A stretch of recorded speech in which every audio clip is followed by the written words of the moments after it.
Hello, kumusta po kayo? Meron lang akong update ha. Na-interview namin ni Jerry Baha sa 2x2 ang isang negosyante sa Iloilo at naglabas siya ng sama ng loob dahil tinarget siya ng boycott call ng mga taga-suporta ni VP Leni Robredo dahil sa suspetsa na siya ay supporter ni dating Senador Bongbong Marcos. At ang lalong kinapikon nitong negosyanteng to, siya pinaghinalaan pa nung mga taga-suporta ni VP Leni na nagpapagamit daw kay BBM para siraan ang pangalawang Pangulo. Nako, sige nga, panoorin nga natin tong interview namin sa 2x2 sa DZRH kay Chef. Nakakausap natin si Chef Mary Pauline Goriseta Banusing.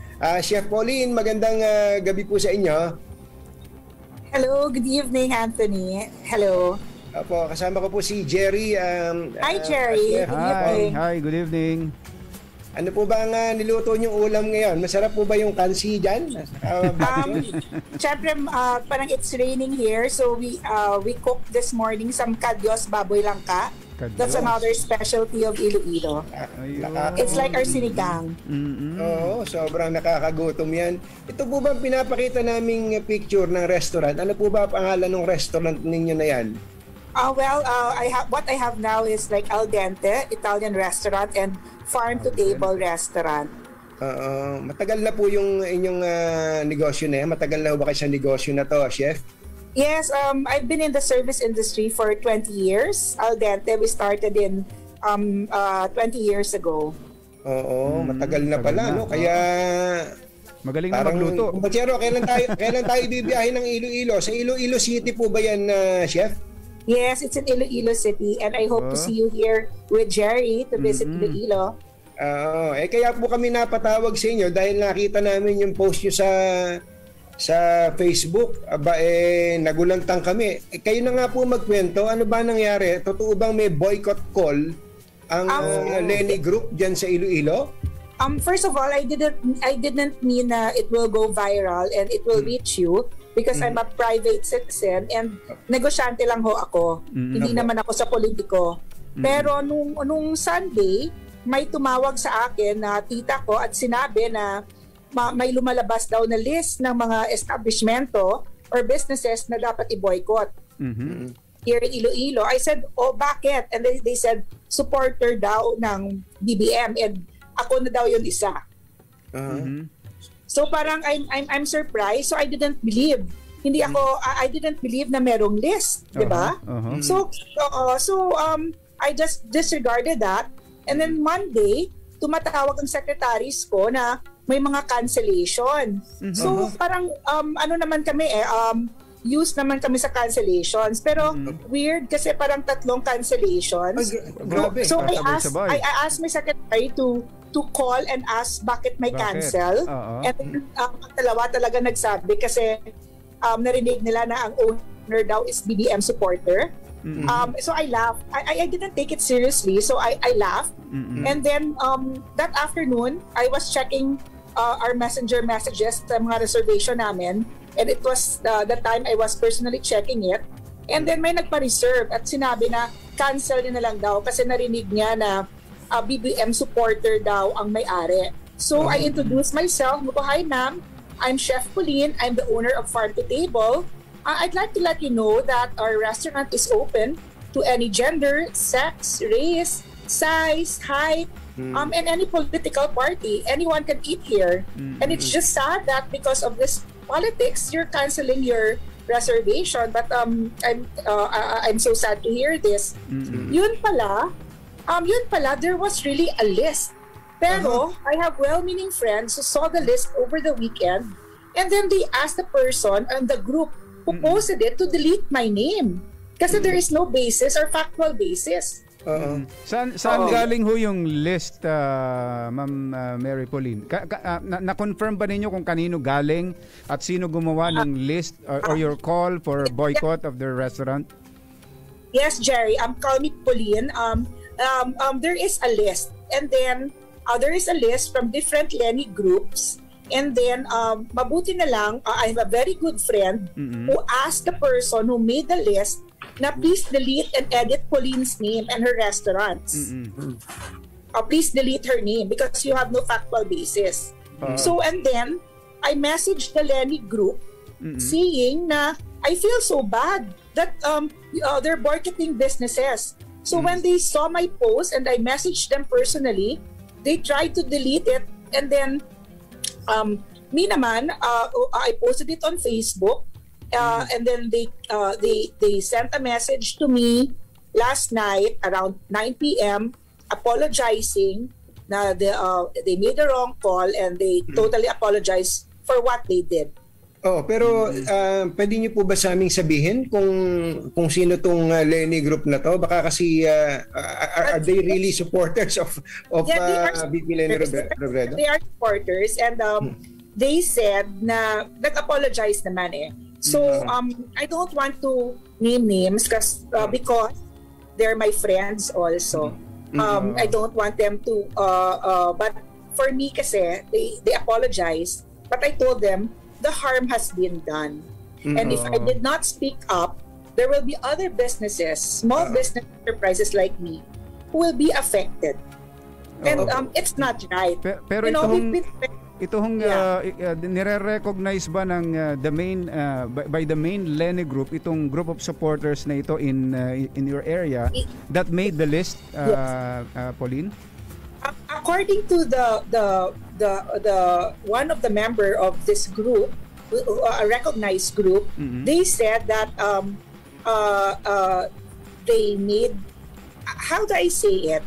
Parang they were not able to fact check this person who posted. Pero it's their problem, not mine. They allowed it in their wall. They allowed it. So inamin po naman nila na yung grupo nila talaga ang gumawa ng list of businesses that they are calling to boycott. They said that syempre ang daming groups, di ba? So no one will, ang daming groups. So siguro Finorward, parang ganon. And then at least one group is humble enough to admit na they made a mistake. Okay, ang susunod na tanong doon, kayo po ba BBM supporter o bakit po kayo naging parte nung listahan in the first place? In the first place, the head here of the BBM group is a very good friend of mine and my lawyer. So, and then of course, kung kakain ka sa restaurant ko, whatever is your inclination, we will accept that. Ang hirap ng life ngayon. We just reopened. It's the pandemic. Lalo ngayon sa negosyo natin. Grabe, ang pandemic. So, ilang months kami close and syempre, mga kung sino gusto kumain, why should I say no? My restaurant was the venue of the launch of the BBM group. It was a venue. But I know, as a restaurant owner for 20 years, alam ko na I'm in the service industry. So kahit ano pa, o whatever color you are, whatever, di ba walang political inclinations, no malice at all. Negosyo lang. Negosyo lang. Saka, kung kumakain siguro yung mga taga-BBM dyan, yung Lenny Group, kumakain din sila kung masarap yung pagkain nyo. Nung morning nga, merong BBM Group, nag-launch sila. Nung gabing yun, may small Lenny Group na kumain din. So, you know, everybody, it's not because you're a BBM, you're Ispo, you're Manny Pacquiao or Lenny. It's a restaurant, so it's a public place. I'm just surprised na sobrang talagang malicious. Yung po bang restaurant ninyo kung ba yan? Yung bang mga sikat na tao dati na pagsilbihan na ba ninyo? May mga pumunta na ba dyan mga sikat na tao? I'm just I would just like to say that I'm just lucky enough and fortunate that every time a president arrives here in Iloilo, I'm chosen to be a caterer. Like when Erap was the president, I catered for him. Gloria Macapagal, and I will Pinoy, and even President Duterte. And it doesn't mean that it doesn't mean that business na ito, di ba, Anthony? Yes. Natatawa kaya ko po tinanong actually yun. Natatawa ako na ganun na ba ang nangyayari sa bayan natin kapag assuming for the sake of argument na ikaw nga BBM supporter, kunwari let us see. Yeah. Oo. Tama ba na mangampanya ka sa mga taga Iloilo na i-boycott yung isang negosyo on the basis of her or his political inclination? I don't think it's right to label a person and to boycott a business, especially that we are all struggling in this pandemic. Dapat there is healing also in this nation. And I just pray na may healing. Pero with the way ang election, malayo pang election, it's just starting.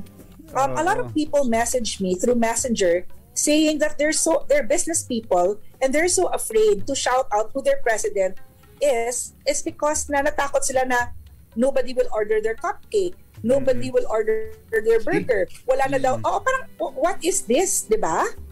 Pero in the past Pauline, naging member ka ba o naging part ka ba of any political party or political movement in your area?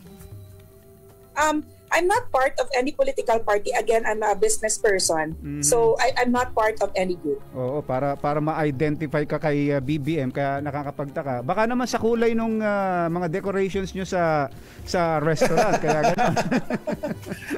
Or maybe because it's just that the meeting was held there. And of course, the members were thanking me na masarap ang pagkain, that they enjoyed. So masama ba 'yon? Tama. Pauline, meron ka na medyo nagugustuhan ng presidential candidate pero sa tingin ko you're keeping it to yourself. Ganun lang. Of course. I'm keeping it to myself because natatakot na ako, na-trauma ako. The incident over the past 2 days, I got traumatized. It's just that my restaurant was the venue of the BBM launch. I was tagged. They asked to boycott my restaurants. So do you think I still have the guts to announce who my president is at this point, diba? Parang I don't think I have the guts anymore. Siguro this also applies to all supporters, supporters of any other candidates, dahil be it Leni Robredo o kaya ay Bongbong Marcos o Ping Lacson o Manny Pacquiao o sino man, hindi maganda yung boycott kasi ako nga ma'am, ang katwiran ko dyan, ano ba yun, pagka ba may kampanyahan ganito, mayroong eleksyon, magpapatayan na ba tayong mga ordinaryong mamayan? Pagka nanalo ba yung sinusuportahan natin, instantly magbabago ba yung buhay natin? Parang hindi na ito maganda I just wanted I posted I posted it in FB because I think it was unfair on my part and I wanted to clear the air, and I don't want this to happen to other small business owners like me na just trying our best to survive in this pandemic. Syempre, Anthony, Jerry, you know naman siguro the struggle that restaurant owners, bar owners have been through. Two restaurants of mine closed already because of this pandemic. Grabe, and for them to ask na i-boycott ang other restaurants ko, parang I really felt at first I just laughed about it, but then when cancellations were happening, I said that this is a serious matter. I'm a very peaceful person. I don't want negativity or toxic things in my life. I did not want this to happen, but I guess maybe this was already meant to happen. Why? Because at least I spoke up that this should not happen again in Iloilo, in Manila, Bacolod, Davao, Cebu. This should not happen to anyone. And we admire your guts po for speaking up on this issue. Chef, last na lang. Total naman ang experience mo ay nanggaling mula dun sa mga Leni, gamitin ko na termino mo kanina, fanatics, diyan sa Iloilo. do you have any message to Vice President Leni Robredo, yung sigurong nandun sa taas mismo, na baka naman hindi nila alam baka to, hindi nila alam yes, yan. Yes. What I admire is that the Leni supporters in Manila, in their headquarters, and the well-meaning friends sent the post to the Leni team, the headquarters, and then they sent me messages and told me that their group is not allowing this to happen. And before the interview, Anthony and Jerry, I felt a little bit offended because there's this Leni supporter who sent me a private message, and she said, "Are you sure that it was a verified Leni group who posted that list?"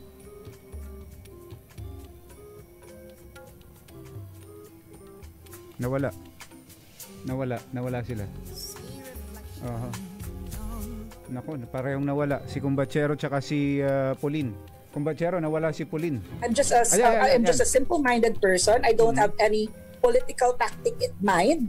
I said, "Ma'am, so you're telling me that I was persuaded by a fake post? I don't think so. Why? Because they apologized. They admitted to their mistake. So should I say more?" Grabe so naman. Akala nila nagawa-gawa ito ng BBM. So I said, I don't want to say nagawa-gawa ito ng BBM because there is no healing na eh. If I think that way, wala nang healing. What I just want is peace, and hindi na ito mangyayari sa ibang mga negosyante katulad ko na struggling na lang to survive, and we just want to do our best. Pati, pero I'm sure that person or Leni supporter does not speak for VP Leni Robredo. And then after that, when I explained, she apologized and she said, I'm very sorry. Rest assured that this will reach Leni. Mataas po siya sa hierarchy ng Leni Group? I guess so. Can you name names? I don't want to because I don't want to fuel the fire. Ang maganda lang is that they apologize kaagad. She apologized kaagad. And another friend of hers sent me a private message na, "Pauline, sorry for thinking of that." Sabi ko, I have no time. I have no time to even think na it's the BBM group. Friend ko ang BBM. Marami akong friends, Leni. Marami akong friends din other like for Manny Pacquiao, for Isko, for Ping Lacson. So in this business, especially restaurant hospitality business, it's best to remain neutral. Yes, ma'am. Chef Pauline, maraming salamat po sa oras ninyo at promise po namin ni Jerry pagka may pagkakataon, bibisita po kami sa inyong restaurant. Apo. Thank you, Anthony. Thank you, Jerry. Apo. Thank you. Good luck po. Thank you so much. Salamat. Po sa business. Thank you. By the way, thank you kay sa kaibigan ko si Bula, si Bubbles Aguilar, na pinadala sa akin yung post na to. Alam nyo, naniniwala ako na hindi ito fake. Bakit? Kasi, minessage ko siya. Hindi ko po siya kilala. Minessage ko po siya, sumagot po siya. Ito po update. Nag-a-apologize daw po yung Leni Group. Tumatawag sa kanya, nag-a-apologize daw po yung Leni Group. Sabi daw niya, the damage has been done, the harm has been done. Kung hindi pa niya ako nagsalita tungkol dito, tingnan nyo na tong ugali nitong mga ibang mga tao, no? Inaangkin nyo kasi yung kagalingang kabutihan at lahat yung basta kalaban ninyo masama, at katulad nun, nagninegosyo lang yung tao, magkakampanya kayo para i-boycott yung negosyo na yon. Anong klaseng mga tao kayo? Panayan sabi nyo sa matino kayo, panayan sabi nyo na aayusin nyo bansa, panayan sabi nyo masama itong administrasyon na to, panayan sabi nyo na corrupt. Anong klaseng ugali meron kayo? O anong klaseng ugali meron kayo? Sige nga. Pagka Leni Robredo kayo, okay kayo. Pagka hindi na, tulad nito, naghahanap buhay lang. Naghahanap buhay lang naman yung tao. Ano ginagawa ninyo? Sisirain nyo yung negosyo dahil hindi nyo... ang totoo nga nun, hindi nga ninyo kalaban yun eh. Nagninegosyo lang yun eh. Kahit sino... pambihira kayo. Nagugutom ako sa inyo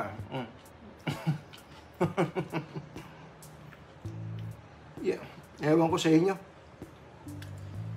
Vice President Leni Robredo, kung ganitong mga klaseng tao ang sumusuporta sa inyo, mag-isip-isip kayo. Baka po pagka nanalo kayo, nako, maniwala kayo.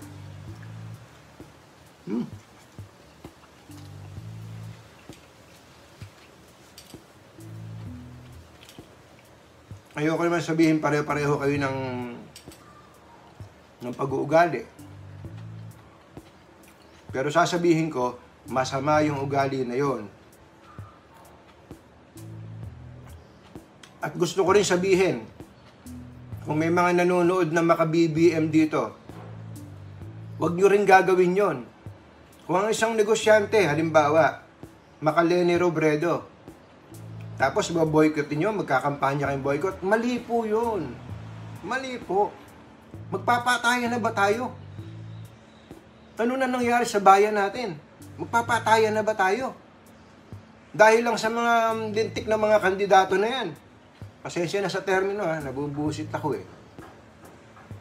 Dahil sa mga kandidato na yan, magpapatayan tayo. Ba't ano ba mapapala natin sa mga tinamaan ng magaling na yan? Ngayon, ang babait niyan, pero bukas makalawa, halimbawa si Bongbong Marcos. Ngayon, baka na-interview pa namin yan pagka mag-request kami na interview.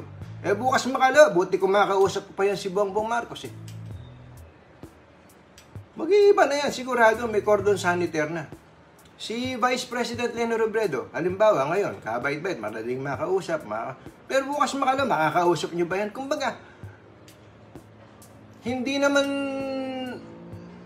naman tayo mag-i-instant maayos ang buhay natin pag naging presidente yung mga yan. Ba tayo magpapatayan para sa kanila? Ba tayo magpapatayan? Lalahatin ko na sila. Lahat ng kandidato na yan. Ba tayo magpapatayang mga mamamayan para sa kanila?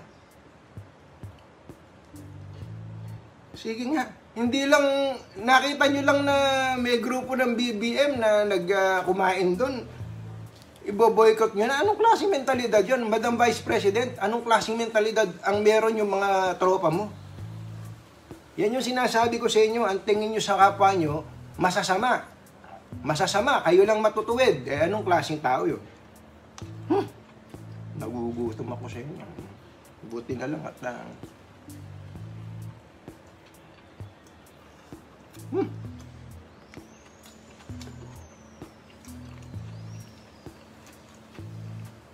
ang sarap.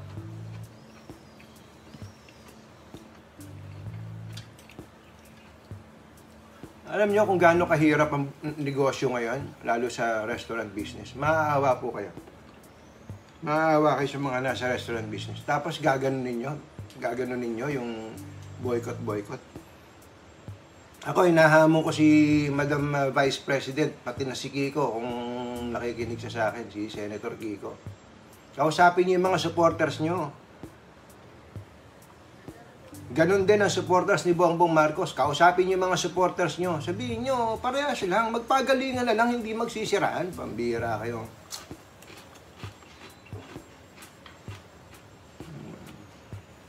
Galit kayo.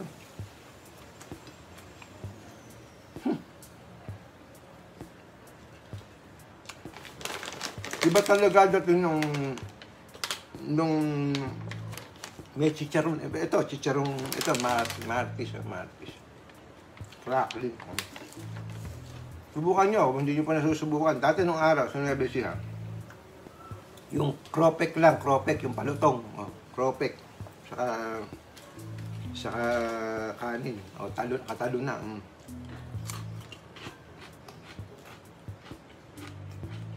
Yun sinasabi ko sa inyo. Tama ka doon. Si Ma'am Mary Pauline Dorseta. Tama po kayo doon. Childish yon, childish. Childish sila, childish. Walang mangyayari sa bayan natin pagka ganun. Wala.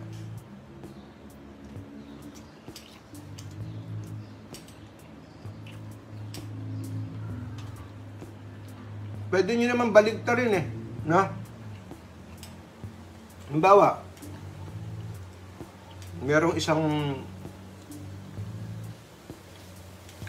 restaurant. Halimbawa, Makaleni. Adi sabihin nyo dun sa mga supporters nyo, support this restaurant because he is pro-Leni. O yung the owner is pro-Leni. O di tapos, ang gandang tingnan. Pero yung kalaban, dahil sabihin natin, naisip nyo na pro Bongbong Marcos, sabihin nyo, boycott. Ala kayo.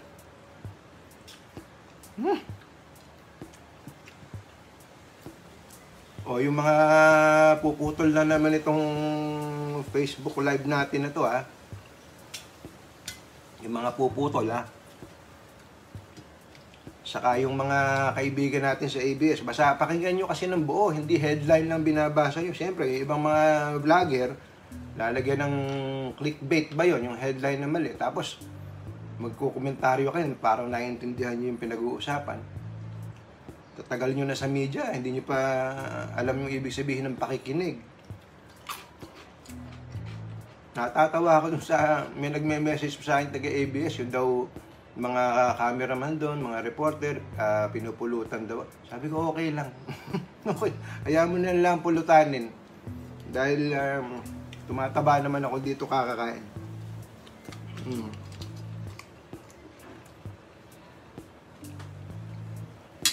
Di ba? Sarap.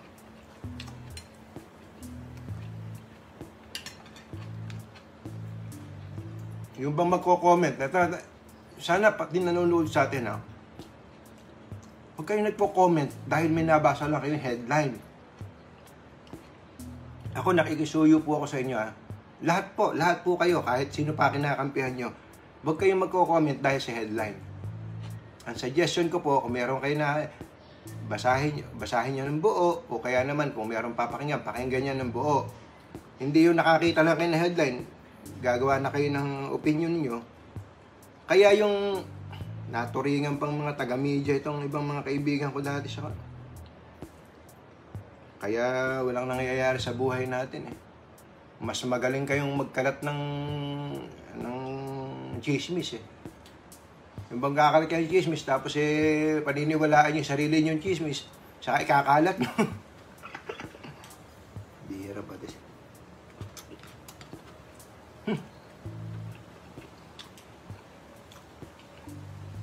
Hi pala kay Ma'am Jing Reyes. Ma'am Jing Reyes, hi po. Thank you sa advice nyo. Nung nandiyan pa ako, ang bait yan.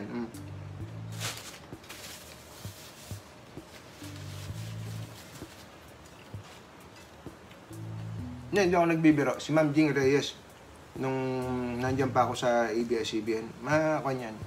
She always means well, pagkakausap ko. Kaya thank you po sa inyo, Ma'am Jing. Yung po hanggang ngayon hindi pa rin marunong umintindi. Halimbawa, kung ano na nabuo yung konklusyon tungkol sa akin, tapos nabubusit kayo sa akin, o kausapin niyo si Ma'am Jing kung saan ako nang gagaling. At sabihin niyo, tanong siya kanya, totoo ba pinagsasabi nitong tarantadong taberna na to? Tanong niyo si Ma'am Jing. Na para maintindihan niyo na hindi po ako nang iwan. Ako po ay nawalan. Kulang na lang pinaalis po ako. So, tinapos na po yung engagement namin bago ako naghanap na ibang hanap buhay. Tanong nyo kay Ma'am Jing.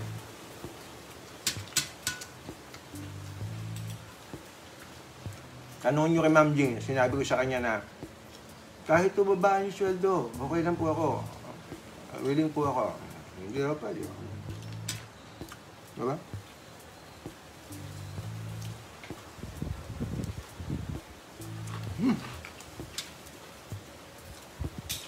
Bakit nagugutom?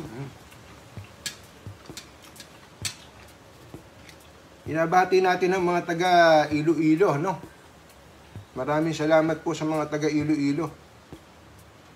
Marami tayong mga kamag-anak, mga taga-panood dyan. At sa Iloilo pala, maraming taberna.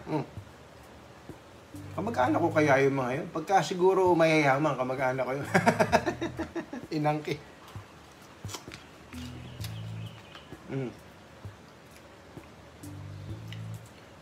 Ang sarap nitong kain ko na to. Sarap talagang kumain ng may nakawentuhan, ano? Yeah.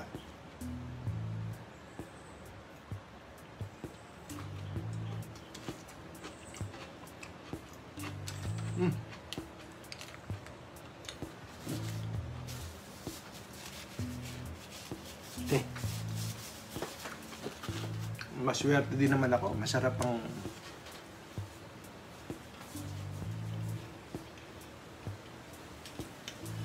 yeah.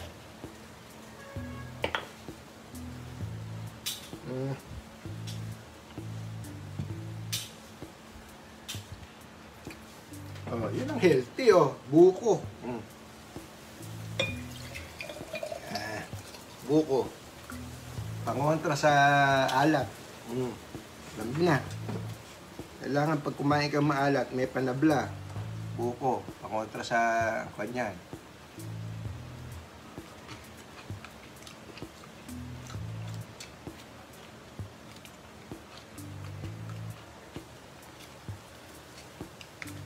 Nakikisuyo po ako dun sa mga kababayan natin, no? Lahat, kung sino man po sinusuportahan nyo. Maganda siguro na lahat ng kandidato na to, tanungin natin. Pero kung ano yung tanungin natin kung ano naiisip nilang problema sa bansang ito. Tanong natin, malalaman mo naman kung paano sila mag-isip, di ba?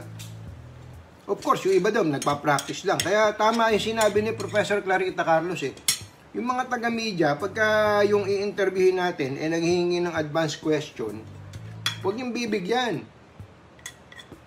Halimbawa, yung mga kandidato sa pagkapangulo nang hihingi ng advanced question dahil magpa-practice. Yun.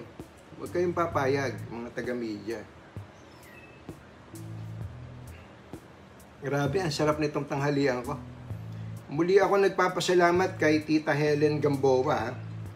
Pinadalan ako ng homemade Spanish bangus sardines. Yan.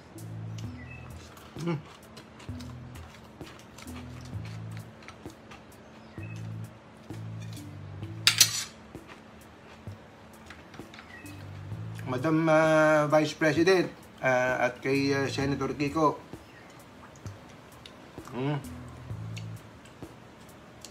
Pagsabihan nyo yung mga bata nyo, ha? Sabihin nyo, lang, hinay-hinay lang, cool lang. Pag hindi natin kakampi, sikapin natin maging kakampi. Ganun dapat, di ba? Tuturuan pa kayo. Ganun yung panliligaw. Pagka hindi mo kakampi, gagawa ka ng paraan para maging kakampi mo siya. Diba? Ganun, no? Ganda, di ba? Ang tawag dyan, addition. Alam nyo naman, sa mga kayo nakakita ang politics of subtraction, meron bang ang kailangan, politics of addition, ano? Kung maaari, pati mga kaaway mo, maging kakampi mo. That is politics. Hindi, ang ginagawa nyo, ini-alienate nyo yung ibang tao. Para kayong si George Bush, no? Ano sabi ni George W. Bush nung merong kampanya laban sa Iraq, no? Kahit wala naman siyang makitang ebidensya ng weapons of mass destruction. Ano sabi niya? If you're not with me, you're against me. Oh, ayun, may toyo yata yun Hindi ibig sabihin na hindi mo siya kasama, kalaban mo siya. Baka ganun mag-isip yung iba dyan. Ano? Tandaan po ninyo, uulitin ko lang, itong politika at election season dumadaan lang sa buhay natin to. Kahit sino pa maging presidente, hindi naman magiging maayos buhay natin kung mga tamad tayo.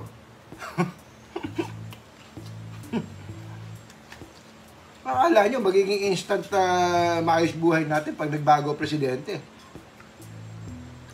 Kung pareho pa rin ang ugali ng iba na naghihintay lang ng biyaya kung kanino, tatamad-tamad naman. Lahat ng reklamo, kayang sabihin, pero ang tamad naman, huwag kang umasa na magbabago buhay mo pagka nagbago presidente. Kung maaari nga, huwag tayong umasa sa gobyerno. Diba? Gumawa tayo kung ano kaya natin gawin na walang gobyerno. Kung meron tutulong yung gobyerno, nagagaan yung buhay natin, di mas mainam. Pero kung iaasa natin sa gobyerno buhay natin, bihirang patis. Hindi ganun yun. Hindi ganun yun. Sa dami nang nanonood sa atin ngayon, kanina nag-13,000 plus. Sa dami nang nanonood sa atin ngayon, ang gabi, ginagawang araw para makapaghanap buhay, lalo yung mga nasa abroad. Ang sipag nyo. Umasa ba kayo sa gobyerno? Nabubusit lang tayo, ano ba, OFW, katakot-takot na pwede kang magreklamo, hindi ka tinutulungan na yun, pwede tayo magreklamo doon. Pero yung iaasa natin ang buhay natin sa mga hayop na to, kasi na kayo, sa mga hayop na politiko na to, wag. Let's love one another. Ano, hayaan mo yung mga politiko mag-away, pero tayo, wag.